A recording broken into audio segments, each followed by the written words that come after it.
Bingung nih, sudah saatnya hire karyawan atau belum? Biasanya tuh kalau pembisnis pemula tuh pasti bingung nih, duh kapan ya gitu ya, oh waktu yang tepat buat hire karyawan gitu. Atau kalau biasanya kayak kalau karya ibaratnya kayak kan biasanya dilakukan sendiri. Terus kapan ya waktu yang tepat untuk hire karyawan supaya membantu pekerjaan kita? Karena kalau sampai salah gitu ya, yang ada justru menghambat bisnis kalian gitu.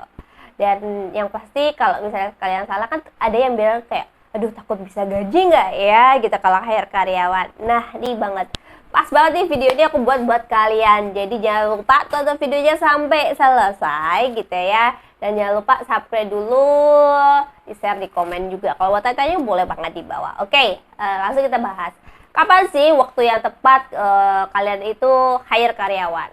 Yang pertama adalah kalian harus lihat dulu nih permintaan lebih banyak daripada produksi gitu ya. Jadi kalau kalian produksi barang tuh barangnya tuh belum selesai tapi sudah banyak yang mau beli. Nah ini sudah saatnya kalian untuk hire karyawan untuk membantu kalian dalam produksi gitu. Jadi supaya apa ya? Supaya penjualan terus-terusan nih gitu. Omset kalian semakin banyak juga gitu. Terus yang kedua adalah ketika kalian sudah kehabis waktu fokus ke hal-hal yang di lapangan, kalian sudah nggak bisa fokus lagi pada hal-hal yang strategis gitu ya. Kayak gimana? Kalian sudah nggak bisa mikirin nih trafficnya gimana ya, cara menambah traffic bagaimana ya, pokoknya intinya yang hal-hal yang menganalisa gitu ya. Karena apa? Kalian ini sibuk terjun ke bawah, mungkin bantuin packing, bantuin ke produksi, justru akhirnya kalian tidak punya waktu untuk melihat analisa ke depan bagaimana nih proses progresnya, bagaimana bagus apa enggak. Karena kalau lagi rame itu ya senang-senang aja, siapa sih yang nggak seneng gitu ya. Akhirnya kita lupa tuh untuk menganalisa gitu, kita terjun ke bawah. Nah kalau kalian sudah sibuk nih sebagai owner bisnis gitu kan, sudah sibuk dengan hal-hal yang semacam itu gitu ya, aku saranin waktunya untuk kalian hire karyawan supaya kalian bisa lebih fokus untuk memikirkan hal-hal strategis gitu ya, nambah barang mungkin, atau bisa new product gitu ya, bikin produk baru, atau mungkin beli produk yang baru juga, lihat pasarnya kayak gimana, kayak gitu sih teman-teman. Yang ketiga, kualitas karyawan semakin menurun. Kok bisa gitu ya? Iya gitu. Kalau misalnya lagi rame gitu ya, pastikan karyawan yang ada tuh pasti lembur-lembur tuh. Kalau lembur-lembur tuh pasti sudah sangat-sangat pada capek-capek. Ketika mereka sudah capek-capek, pasti produktivitas mereka juga semakin menurun gitu ya. Karena apa ya? Karena capek itu tadi, jadi hasilnya jadi nggak maksimal.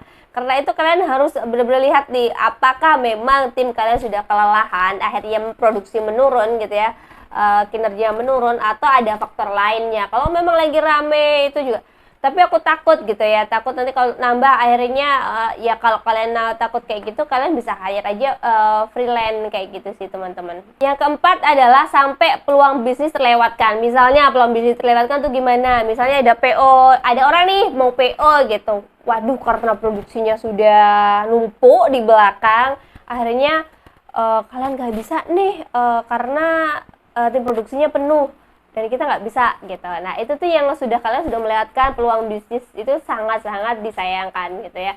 Akhirnya ya gimana ya, jadi kalian kayak omset yang harusnya masuk ke tempat kalian jadi nggak masuk gitu. Jadi menurutku itu tuh sudah saatnya kalian benar-benar hire karyawan. Oke. Empat dulu nih gitu ya, untuk mengenai kapan sih kalian tuh harus hire karyawan gitu. Itu yang sering terjadi keempat itu. Terus bagaimana sih gitu ya supaya, kan takut nih gitu kalau hire kalian tadi yang aku bilang nggak bisa bayar dan sebagainya. Makanya kalian harus lihat dulu ya kan yang selanjutnya gitu. Yang kelimanya adalah kapasitas kalian untuk membayar karyawan atau kapasitas keuangan perusahaan, bagaimana, bisa atau enggak. Banyak yang omsetnya besar tetapi marginnya kecil gitu ya. Karena mereka hanya fokus menjual, fokus ada omset tapi tidak fokus pada margin. Nah ini juga harus dilihat nih kemampuan kapabilitas perusahaan untuk hire karyawan atau gaji karyawan baru bisa atau tidak. Ini yang paling penting sih menurutku dari semua hal itu gitu. Kalau misalnya kalian tidak mampu, kalian ibaratnya kalau misalnya perusahaan belum bisa tetapi emang sudah banyak peluang bisnisnya terlewatkan, produktivitas karyawan juga sudah menurun karena kecapean, terus banyak kan juga sudah sibuk, sudah membantu hal-hal yang di bawah tapi tetap masih kurang gitu ya. Jadi ya menurutku kalian harus kayak ya udah deh modal dulu deh gitu ya, atau apa yang harus dihemat untuk bisa ngejar ini. Atau ya bisa juga kalian tuh kayak hire freelance yang aku bilang datang ketika dibutuhin dan sebagainya, itu juga jauh lebih hemat gitu. Jadi kalian harus benar-benar ibaratnya memantapkan nih kapan nih ya, waktu yang tepat untuk hire karyawan. Itu aja sih teman-teman video pada kali ini gitu ya. Semoga bermanfaat dan jangan lupa like, comment, and subscribe. Bye bye and see you.